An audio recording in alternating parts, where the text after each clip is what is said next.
तारीख 20 दिसंबर 1968 एक नौजवान कपल अपनी पहली डेट को एंजॉय करने के लिए अपनी गाड़ी लेकर कैलिफोर्निया में हरमन लेक की तरफ निकला। गाड़ी में बेटी लू जेनसन जो 16 साल की लड़की थी और डेविड फराडे जो 17 साल का लड़का था। उन्हें इस बात का बिल्कुल भी अंदाजा नहीं था कि एक अजनबी गाड़ी इनका पीछा कर रही है। उन्होंने हरमन लेक के पास अपनी गाड़ी रोकी ही थी और अचानक से एक अजनबी गाड़ी उनके पीछे से आई और उसमें बैठे शख्स ने डेविड और बेटी को गाड़ी से उतरने के लिए कहा। जब उन्होंने मना किया तो उस शख्स ने उनको डराने के लिए उनकी गाड़ी के पिछले टायर पे एक फायर किया और इसके बाद डेविड और बेटी तुरंत गाड़ी से बाहर आए और अचानक से उन्होंने वहां से भागने की कोशिश की, मगर उस शख्स ने तुरंत उन दोनों पर गोली चला दी।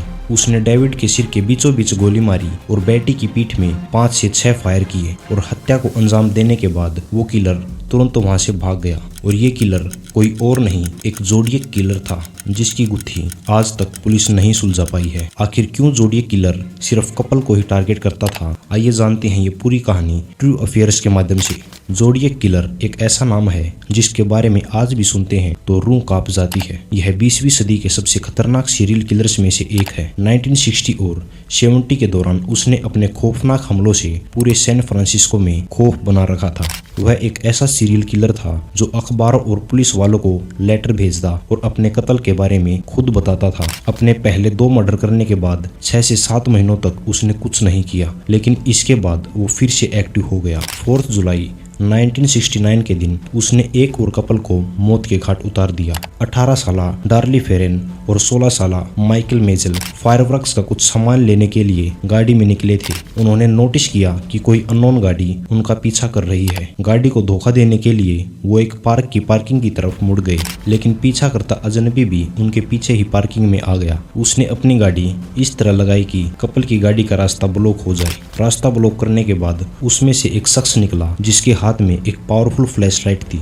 जो उसने डार्ली और माइकल के मुंह पर मारी। शुरुआत में उनको लगा कि शायद कोई पुलिस ऑफिसर है, लेकिन इसके साथ ही उस शख्स ने उन दोनों पर गोलियां चला दी और फौरन गाड़ी में बैठकर फरार हो गया। डार्ली तो मौके पर ही मर गई, पर माइकल जख्मी हालत में जिंदा बच गया। तुरंत किसी ने पुलिस को खबर की और पुलिस वहां पर आ गई। माइकल ने कातिल का चेहरा देख लिया था, जिसकी मदद से पुलिस ने बाद में कातिल का स्केच बनवा लिया। मगर उसी दिन कत्ल के बाद रात को 12:40 पर वालेजो पुलिस डिपार्टमेंट को एक अजनबी शख्स की कॉल आती है जो वह किसी फोन बूथ से कर रहा था, पर उसने कुछ बोलने से पहले ही फोन काट दिया। यह जोडियक किलर की तरफ से पुलिस को की जाने वाली सबसे पहली फोन कॉल थी। करीब 1 महीने के बाद 1 अगस्त 1969 को जोडियक किलर ने 3 अलग अलग न्यूज़पेपर्स को लेटर लिखे। उसने लेटर में लेक हरमन में हुए मर्डर और ब्लू रॉक स्प्रिंग्स पार्क में मरने वाली लड़की के कत्ल की जिम्मेदारी भी कबूल की। अपनी बात को प्रूफ करने के लिए उसने कुछ ऐसी डिटेल्स बताई जो सिर्फ पुलिस को ही पता थी, जैसा कि कौन सी बुलेट फायर की गई थी, कितनी गोलियां लगी और विक्टिम ने कौन से कपड़े पहन रखे थे। लेटर के साथ ही जोडियक किलर ने एक एनकोडेड मैसेज भी साथ में भेजा था और उसने डिमांड की कि यह मैसेज अगले दिन न्यूज़पेपर में छप जाना चाहिए, वरना वह यूं ही मर्डर करता रहेगा। उन्होंने यह एनकोडेड मैसेज इंटेलिजेंस एजेंसीज को डिकोडिंग के लिए भेज दिया, लेकिन उस समय यह मैसेज किसी से क्रैक नहीं हो पाया। अगले दिन न्यूज़पेपर में मैसेज पब्लिश कर दिया गया और सैन फ्रांसिस्को के एक कपल ने जैसे ही न्यूज़पेपर उठाया और ये मैसेज देखा तो उसी दिन उन्होंने इस मैसेज को क्रैक कर दिया। उसमें लिखा था, I like killing because it is so much fun. It is more than killing wild game in the forest, because man is the most dangerous animal of all to kill. Message में उसने यह भी लिखा था कि वह after life में believe करता है और जो लोग वो मार रहा है वह मरने के बाद वाली जिंदगी में उसके गुलाम बनकर रहेंगे। न्यूज़पेपर को लिखे लेटर्स के 2 महीने तक कोई कत्ल नहीं हुआ, लेकिन इसके बाद एक बार फिर जोडियक किलर ने एक और कपल के मर्डर्स को अंजाम दिया। 27 सितंबर 1969 को एक कॉलेज का कपल ब्रायन ब्रैटनल और सिसिलिया शेफर्ड पिकनिक मनाने बेरियासा लेक के किनारे पर गया हुआ था। उन्होंने नोटिस किया कि एक आदमी उनके करीब आ रहा है। उसने काला हुड पहन रखा था जिस पर जोडियक का सिंबल बना हुआ था। पास आते ही किलर ने अपनी गन निकाली और बंदूक के जोर पर उन दोनों के हाथ रस्सी से बांध दिए। फिर उसने अपना चाकू निकाला और दोनों पर बेरहमी से कई वार किए। अब यह सोचते हुए कि दोनों मर गए हैं, जोडियक किलर कपल की गाड़ी की तरफ गया और गाड़ी पर एक मैसेज लिखकर वहां से फरार हो गया। उस मैसेज में जगह का नाम, डेट, टाइम और हथियार का नाम लिखा हुआ था। पास में मौजूद एक मछेरे को कपल जब जख्मी हालत में मिला तो उस समय उनकी सांसें चल रही थी। उन्हें हॉस्पिटल ले जाया गया, लेकिन सिसिलिया बीच रास्ते में ही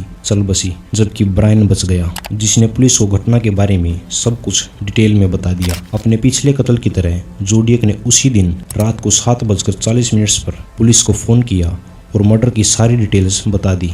पुलिस को जोडियक द्वारा किए गए कत्लों में एक पैटर्न साफ साफ नजर आ रहा था। पहला, वह सिर्फ यंग कपल्स को ही टारगेट करता था। दूसरा, उसके हमले वीकेंड्स पर ही होते थे या छुट्टियों के करीब।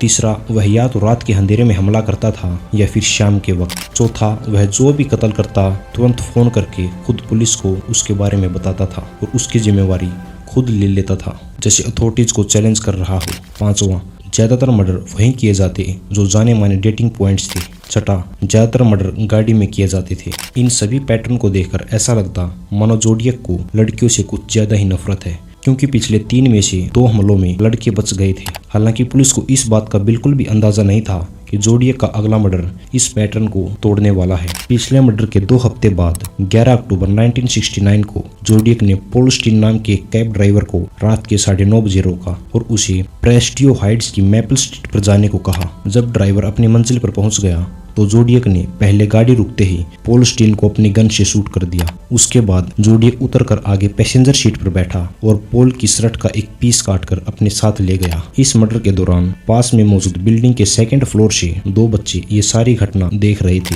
उन्होंने फौरन पुलिस को इन्फॉर्मेशन दी, लेकिन उनसे गलती ये हुई कि उन्होंने पुलिस को उसका गलत हुलिया बता दिया। उन्होंने जोडियक का हुलिया बताते वक्त उसका रंग ब्लैक बता दिया। उसी एरिया में एक पुलिस की कार पेट्रोलिंग पर निकली हुई थी। सूचना मिलते ही उन्होंने तुरंत मैपल स्ट्रीट का रुख किया और रास्ते में उनका टकराव जोडियक से हुआ, जो हल्की धुंध के बीच पैदल चल रहा था। अब क्योंकि पुलिस किसी काले रंग के शख्स को ढूंढ रही थी, इस वजह से उनका जोडियक पर ज्यादा शक नहीं गया, क्योंकि यह ब्लैक नहीं था। हालांकि पुलिस ऑफिसर्स अगर उतरकर जोडियक को देखते तो उनको उसकी जैकेट पर खून के धब्बे नजर आ जाते। जोडियक एक बार फिर से पुलिस की गिरफ्त से भागने में कामयाब हो चुका था, लेकिन पुलिस को पॉल स्टीन की गाड़ी से जोडियक के फिंगरप्रिंट्स और फुटप्रिंट्स मिल गए। कुछ दिनों के बाद जोडियक ने न्यूज़पेपर्स को दोबारा से लेटर्स लिखे और पॉल स्टीन की हत्या का सारा किस्सा हूबहू बता दिया और साथ में सबूत के लिए पॉल स्टीन की शर्ट का पीस भी भेज दिया। और इस बार उसने स्कूल बस पर हमला करने की धमकी दी थी। इस धमकी से पूरे एरिया में खौफ की लहर दौड़ गई और पुलिस ने अगले कई हफ्तों तक सारी स्कूल बसेस का पीछा करना शुरू किया, लेकिन स्कूल बस पे कभी भी कोई हमला नहीं हुआ। जिन बच्चों ने जोडियक को देखा था उनकी मदद से जोडियक का एक नया फ्रेश स्केच बनवाकर सभी टैक्सी ड्राइवर्स के बीच फैला दिया गया। टैक्सी ड्राइवर को मारने के ठीक 10 दिनों के बाद 22 अक्टूबर 1969 को जोडियक ने ओकलैंड पुलिस डिपार्टमेंट में फोन किया और कहा कि वह मेलविन बेली, जो कि उस वक्त एक जाने माने वकील थे, उनसे टीवी शो में बात करना चाहता है। यह एक टीवी चैनल 7 पर आने वाला शो था जिसका नाम टॉक शो था, जो डेली चलता था और इस शो पर रैंडम कॉल आती थी और लाइव उनसे बात की जाती थी। उस दिन शो वक्त से पहले ही शुरू हो गया और टीवी एंकर और वकील जोडियक की कॉल का वेट करने लगे। कुछ देर वेट करने के बाद जोडियक ने कॉल की, लेकिन फोन काट दिया। जब अगली बार उसने फोन किया तो यह कॉल ज्यादा टाइम तक चली। इस कॉल में जोडियक ने अपना नाम सैम बताया। कॉल्स के दौरान वकील ने कुछ सवाल किए जिस पर सैम उल्टे सीधे जवाब देता रहा। बाद में मालूम पड़ा कि यह कॉल जोडियक ने नहीं की थी, क्योंकि जिन लोगों ने जोडियक की असल आवाज सुन रखी थी उन सब ने कहा कि यह जोडियक की आवाज नहीं है। इन्वेस्टिगेशन करने के बाद पता चला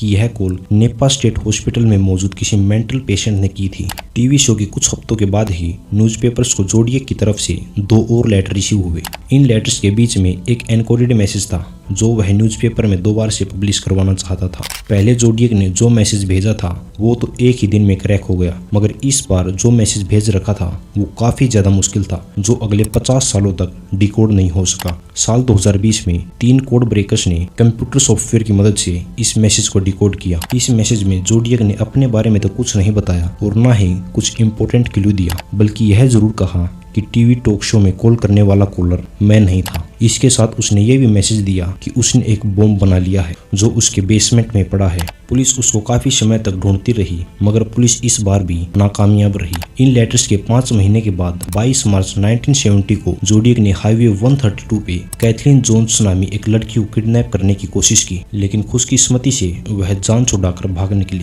जब पुलिस ने कैथलीन को जोडियक का स्केच दिखाया तो उसने फौरन उसको पहचान लिया। अगले 4 सालों तक जोडियक कई लेटर्स और मैसेज भेजता रहा। किसी में वह मर्डर की डिटेल बताता तो किसी में मूवी का रिव्यू लिख देता था। एक लेटर में उसने बॉम्ब की लोकेशन भी बताई, लेकिन उस लोकेशन पे पुलिस को ना ही कोई बॉम्ब मिला और ना ही कभी कोई धमाका हुआ। उसका आखिरी लेटर 30 जनवरी 1974 को रिसीव हुआ, जिसमें उसने खुद को और पुलिस को स्कोर दे रखे थे। वे कुछ इस तरह थे: मी 37 और SFPD 0, यानी मैंने 37 मर्डर किए हैं, जबकि सैन फ्रांसिस्को पुलिस डिपार्टमेंट उसे पकड़ नहीं पाया, इसलिए डिपार्टमेंट का स्कोर 0 है। पुलिस और CIA ने जोडियक के बिहेवियर और उसके कत्ल करने के तरीके पर गहरी रिसर्च की और रिसर्च के बाद ये बात निकल के सामने आई कि जोडियक कोई मामूली इंसान नहीं बल्कि मिलिट्री ग्रेड की नॉलेज रखता है। क्राइम सीन से मिलने वाले फुटप्रिंट्स भी जिस जूते के बताए जा रहे हैं वो विंग वॉकर है, जो नॉर्मली किसी मिलिट्री स्टोर पर मिलते हैं। एनकोडेड मैसेज लिखना भी मिलिट्री में सिखाया जाता है। अब क्योंकि पूरे अमेरिका में जोडियक किलर की बातें चल रही थी, उसको खूब सारी अटेंशन मिल रही थी। हर कोई उसके बारे में बातें कर रहा था। इसके बीच कई लोगों ने अटेंशन पाने के लिए जोडियक होने का झूठा दावा भी किया, जिससे असल जोडियक की तलाश पुलिस के लिए और ज्यादा मुश्किल हो गई। शुरुआत में पुलिस का शक आर्थर ली एलन नाम के एक शख्स पर गया, क्योंकि काफी सारे सबूत आर्थर की प्रोफाइल से मैच हो रहे थे। एक तो यह कि उसका मिलिट्री बैकग्राउंड था, दूसरा उसके पास से एक घड़ी मिली जिस पर जोडियक लिखा था और लोगो भी बना हुआ था, लेकिन ना तो आर्थर की हैंडराइटिंग और ना ही फिंगरप्रिंट्स जोडियक से मैच हो रही थी। इसके बाद पुलिस का दूसरा सस्पेक्ट रिचर्ड गायकोस्की नाम का एक शख्स था, क्योंकि उसकी स्कल हूबहू जोडियक से मिलती थी, लेकिन इसके अलावा उसकी हैंडराइटिंग और फिंगरप्रिंट्स जोडियक से मैच नहीं हुए। इसी तरह पुलिस ने लगभग 50 लोगों को शक की बुनियाद पर उठाया, लेकिन उनमें से कोई भी ऐसा मुजरिम नहीं था जिसकी सारी की सारी प्रोफाइल जोडियक से मैच करती हो। जोडियक को ढूंढने के लिए पुलिस ने अपने सारे हथकंडे अपनाए, मगर आज भी जोडियक के बारे में पता नहीं लग पाया है। जोडियक किलर ने आखिर क्यों इतने कत्ल किए और कत्ल करने के बाद वह कहां गायब हो गया, ये आज भी एक मिस्ट्री बनी हुई है।